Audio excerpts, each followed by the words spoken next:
As you learn about the narcissistic pattern, it's also wise to reflect on the much healthier alternatives. Now, below you're going to find a link to my new extensive course called Ready, Set, Connect. It addresses both the mindset and the skills involved in gratifying relationships, and I hope you'll find it to be quite therapeutic.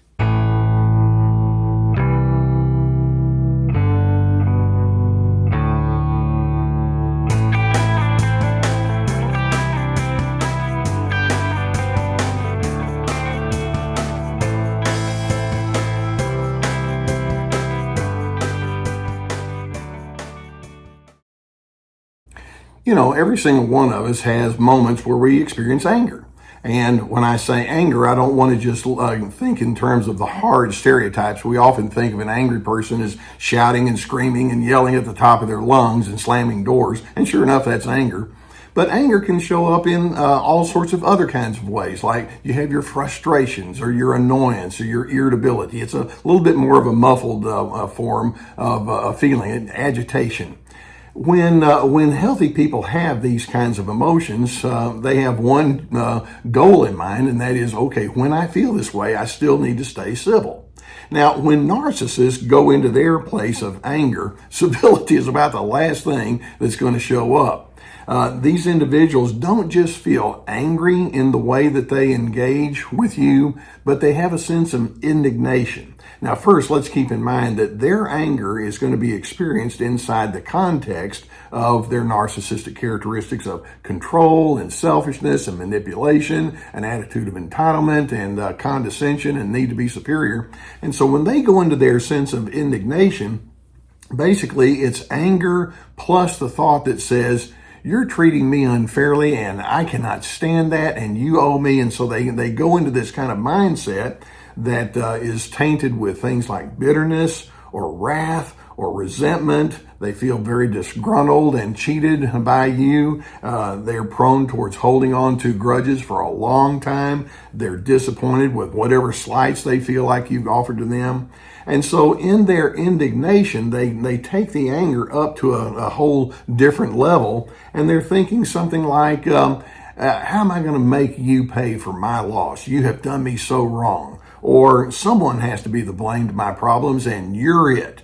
Or they may think something like, I'm going to make you live to regret ever coming against me. Or I have to establish myself as the alpha and there will be no question about all of that. So you can see that anger in and of itself is a normal emotion, but the narcissist with all of their unhealthy ingredients just can't seem to go in the right direction. Now, let's pull back for just a moment and let me get a little theoretical with you and ask, what is right or what is reasonable about the emotion of anger? Now, I want you to think when you feel angry, you feel like somebody has misunderstood you or they've ignored you or they've come against you in some sort of way. And so the anger that you feel is tapped into your sense of self-preservation.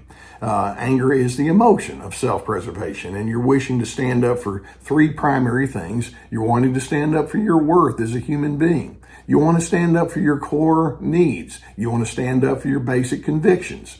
And when you look at it from that angle, it's like, well, that's reasonable. And that's what the anger is there for. And there's healthy forms of anger, and we can get there. And when we do so, what I mean is you can stand up for yourself while still giving decency and respect and civility at the same time. Narcissists, though, don't have respect to give you. They don't have decency to give you.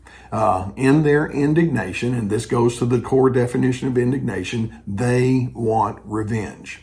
And so it's going to be helpful for you and me to go underneath the surface and ask, okay, how do they take a reasonable or a normal emotion and take it into this very unhealthy, indignant direction? What's at the base of that?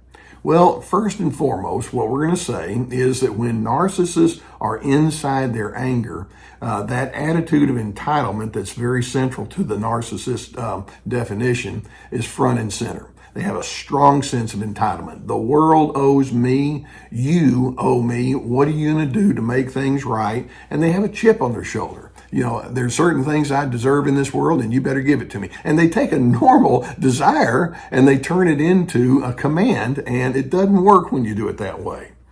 Also, there's another ingredient that just makes this a very bad combination. They already have their entitlement, but the other ingredient is they have profound insecurity.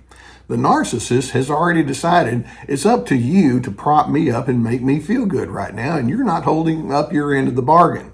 And so they want you to give them affirmation, no matter how absurd it might be, given some of the ways they treat you or some of the opinions they hold against you. But in their insecurity, it's like, I can't deal with it if you're not giving me the positive regard that I must have from you. That and the entitlement, like I say, is a bad combination. Also, part of their indignation arises from their rigid standards. It's as if they would stand up and proclaim, I and I alone get to establish what the rules are here. And so sometimes they come across as the morality police. Sometimes they come across as the unrelenting boss who just has to continue to assert their authority, but they have a very strong sense of rigidity that is accompanied with the anger. Again, not a good combination. On top of that, these indignant narcissists are scorekeepers. They're constantly wondering, where do I fit in the pecking order? Am I high, medium, or low? And I can't be medium, and I sure can't be low. And so they're constantly wanting to be in that high position, which requires then someone to be in the low position, and that's where you come in. And so they're thinking, can't you acknowledge my superiority? Where's my reward? Where's my acknowledgement? And give me my superior position as I have earned it and deserve it, at least in their mind. And then underlying all of this, and you can see this as clear as day, their indignation speaks of a real strong attitude of victimization. There's a type of paranoia that they carry that enters into their anger. It's like, you're out to get me, aren't you? You're out to make my life miserable. No one seems to appreciate how unique I am, and I don't know why, but this isn't working very well for me. I got a raw deal, or I hate being ignored, and I'm not a regular person. You need to see me as being special. But that sense of victimization is such that it's like, you're just out to make my life miserable, and I've got to make sure that you understand what you need to do. Now, I know that so many of you who are watching this can think, oh, this wears me out. I've had this kind of indignant reaction. I try to be civil and practice the DRC, dignity, respect, and civility that we talk about here on Team Healthy, and it just doesn't seem to penetrate. And by the way, that's something you can hold on to whether they go along with it or not. How do you respond? Well, first and foremost, let's just remind ourselves that there are some individuals who have a very, very low likelihood of receiving insight or input. These narcissists have this boorish egotism, and it just dominates who they are. And when you try to point anything out, it's like, no, got that wrong. Anything else you want to tell me? Because you're wrong. And so they don't receive input. Now, that said, then you would want to ask your question in response to them. Well, is it my job to appease these people? Is it my job to rearrange all of my priorities or offer apologies that aren't really all that necessary? And the answer is no, you don't have to do that. You don't have to just try to stay in their good graces that way. One thing that's going to be most essential for you as you try to stay out of their indignant forms of anger is to hold on to the key ingredient of self-trust. I want you to ask, do you trust yourself? And by that I mean, are you a decent person? Do you have reasonable ideas and thoughts and preferences, and you try to have interpretations? And even when you do things wrong, are you able to correct yourself and make adjustments? And when that's necessary, I'm hoping you can, when you find that to be true, I'm hoping you can think, well, I'm going to be comfortable then in who I am, despite that person being uncomfortable with me. Now, there's a skill that you could probably utilize when you're in the presence of this indignant narcissist, and that's the skill of utilizing neutral comments.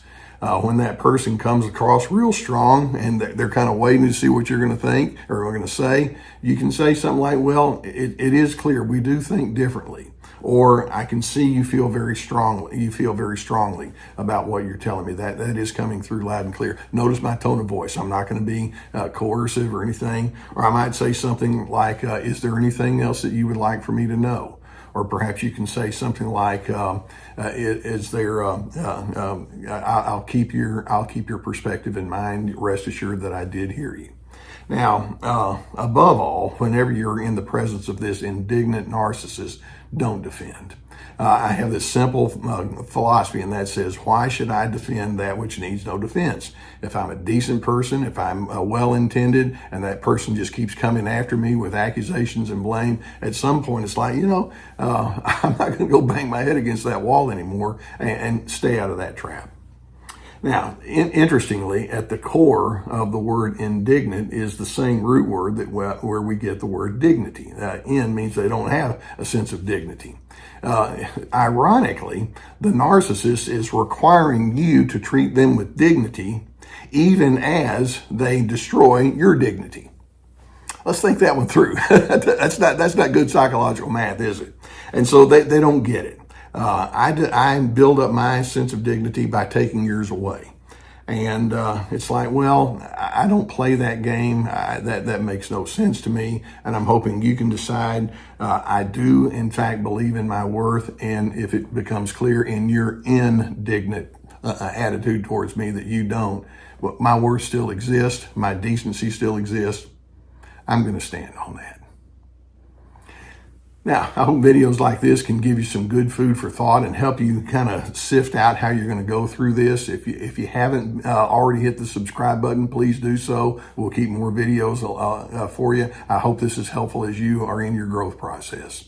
Now, in my there are times when you are dealing with something like this that you may decide, I could use some therapy. I've been sponsored for years by the people at betterhelp.com. Below the video is a link that goes into their website, and it'll you answer a few questions, and then there's a whole host of licensed professional therapists that you can select from, and they can work it through with you, and they can talk with you about the legitimacy of your anger and what to do with that narcissistic individual. If the need is there, please get that assistance. Now, in my retirement, one of the things I've done is I put together courses, and this is my way of drawing upon 40 years in the counseling office. And each course has at least 25 teaching videos. Each video has handouts and questions, and all is headed towards a well-organized, I'm a little OCD, well-organized scheme so that you can make some therapeutic adjustments. We have anger games, which is pretty self-explanatory. This is me about having good boundaries, free to be, ready, set, connect, making good connections. And there's links below here that'll take you to that. On my website, we have access to my webinars, which are 90-minute PowerPoint presentations, along with my articles, my podcasts, books, plenty of resources. The healthy person can say, I'm feeling angry, and then as they feel that way, it's like, I want to go ahead and communicate and manage my anger in such a way where decency remains intact. The narcissist is like, screw that, I'm not going to go that path, I'm not going to do that. And so they'll go into that indignant, you owe me, you've been unfair, and they have all of this martyrdom kind of stuff that's unnecessary. Okay, that's the chaos they carry, and you don't need to get pulled into all of that. I'm hoping you can say, I see it for what it is. I'm sorry that you're so dysregulated, but I don't need to feel the need to match pitch with your chaos and dysregulation. And in doing so, I'm hoping you can commit yourself to your steadiness. And in the end, I'm hoping you're going to find that you're more and more capable of finding your sense of internal peace.